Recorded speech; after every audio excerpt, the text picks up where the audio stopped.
turn it right over to the President of the United States, but I just wanted to start by assuring you all that he has been working around the clock to offer solutions. Time and time again, he has described the crisis, he has offered solutions to Congress, and they continue to refuse to engage. Homeland Security. I'm very thankful for his leadership. Kirstjen on behalf of the Nielsen. Department of Homeland Security. He has listened to what the frontline defenders have said that they need. That is where the proposal and his solutions comes from, the career folks. This is live. Do this for a living to protect all of our communities. So without further ado, it's my great honor to turn it over to the President of the United States. POTUS! Well, thank you very much, everybody, and it's an honor to be with you, and I think they are starting to engage because there's a lot of pressure put on them right now. Can you guys hear? People want the wall, they want security. So I just have to say, great to be with you today. So many distinguished state and local It's a live leaders, invite activists, leaders in the faith from the White House to hear the president on the border. Enforcement. The first duty of government is to protect the nation and its borders. I hope he declares a national emergency. The nation is left vulnerable, unprotected, defenseless, and totally exposed. We proudly welcome those who follow the rules, Just started. uphold our values, and contribute to American society. What we cannot have is a mass, uncontrolled, illegal migration that threatens public safety, drains public resources, hurts United States workers, and claims thousands of innocent lives. You see in Honduras right now, they're setting up another caravan. It's already broken through, and I guess they're marching up along Mexico, and we're prepared for it. But if we had walls, we'd be fully prepared with a much smaller staff and a lot less danger for both them and us. If they knew we had the wall, as we're talking about, or a steel barrier, which frankly is stronger than a wall, and you can see through it, which is a big advantage, they wouldn't even be marching up. They wouldn't have to bother because they know they wouldn't get through. But we've been stopping them, and it's been a lot of hard work and a lot of dangerous work. We're in the midst of grave Yes, I got the invite. humanitarian and security crises on our southern border. For the last 3 months, Customs and Border agents, who are terrific, by the way, have apprehended an average of 2,000 illegal and unauthorized migrants a day. 1 in 3 women are sexually assaulted on the journey north. Last month alone, 20,000 migrant children were illegally brought across our border. Women and children are the worst abused of all under what's happening, and it's been this way for many years. This should have been done many presidents ago. We're doing things that other presidents were unable to do. That's right. Drugs are pouring across the border. Heroin alone kills 300 Americans a week, 90% of which floods across our southern border. In 2017, drugs killed over it's hard to believe when you look at these numbers. I'm looking down a fact sheet, 70,000 Americans. And I hear that's really a very low number. 70,000 Americans died from drug overdoses.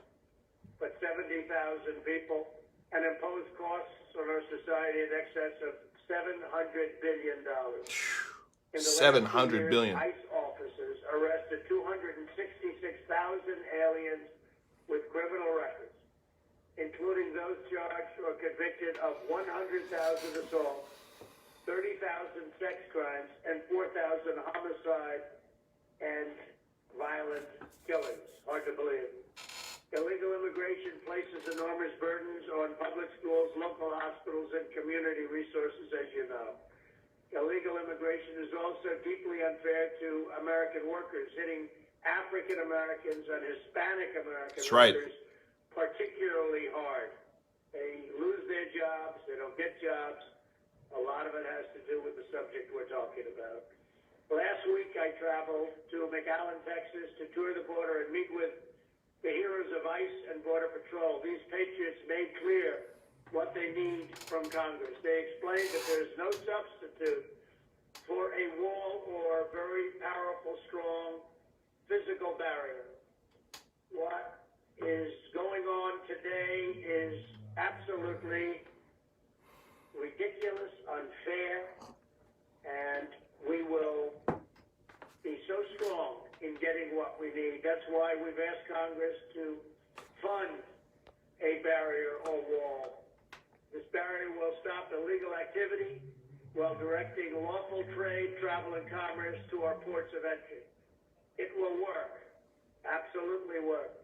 And when I say work, probably much more than 90% of the time. We're going to have numbers that are incredible. You see what happens with some places where they put it up?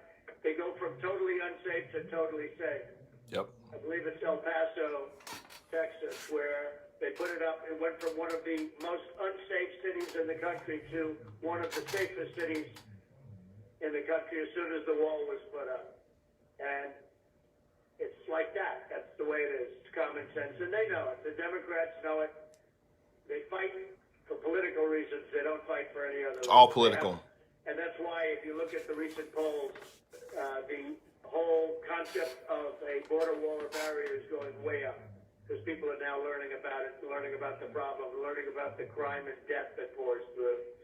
As part of our border security plan, we've also asked Congress to approve cutting-edge technology to detect drugs and contraband, to fund more agents, officers, beds, and humanitarian assistance, and to close disastrous immigration loopholes. Just last week, a brutal stabbing in Long Island was carried out by members of MS-13 gangs who took advantage of loopholes for unaccompanied alien minors. The government remains shut down for one reason and one reason only. Democrats will not fund something that they know is absolutely necessary, border security. They know it's necessary. They're smart people. They know it has to happen. But they just want to do well in 2020. Yep. It's about obstruction.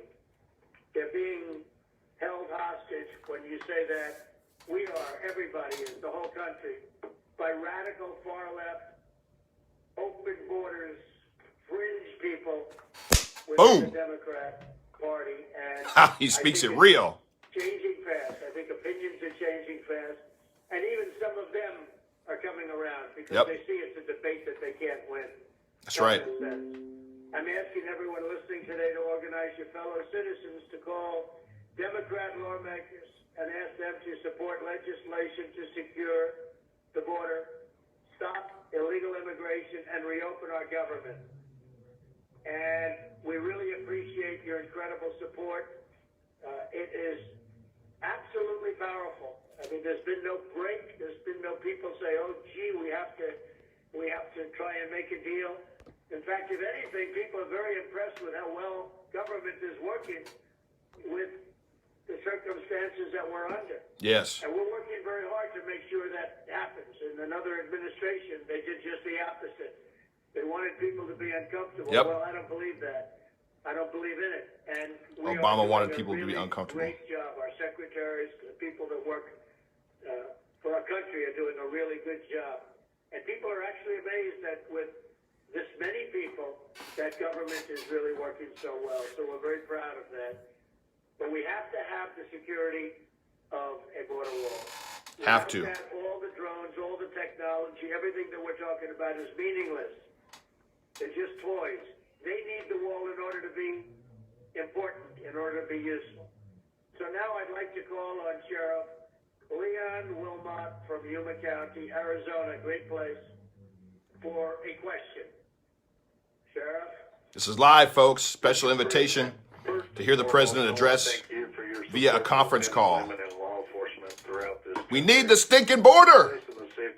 Tired of reporting the news on these illegal aliens that are raping and killing our family and our citizens. It's asinine. From your office and the Secretary of Homeland Security and her staff have been very much appreciated with the sheriffs.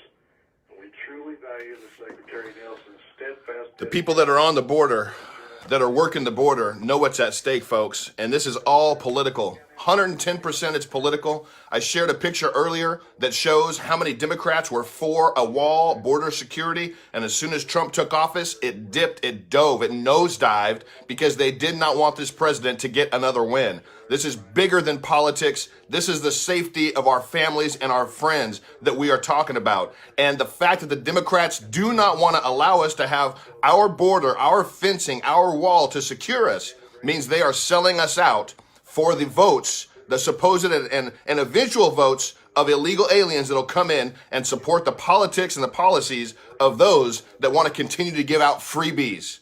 Please share this. I'm going to listen to the rest of this. That was the main bulk of it right there, to get to hear our president live on something that's not on the press. You heard it here. Please share this and support our president for building our wall. I'll be in D.C. tomorrow. I'm speaking at a press conference on the border wall on Thursday. I'll bring you guys in there for that. And then I'm off to L.A. So God bless you guys. Thank you for tuning in. We'll talk to you again soon. You'll see you at 4 o'clock today, Pacific time. Bye-bye.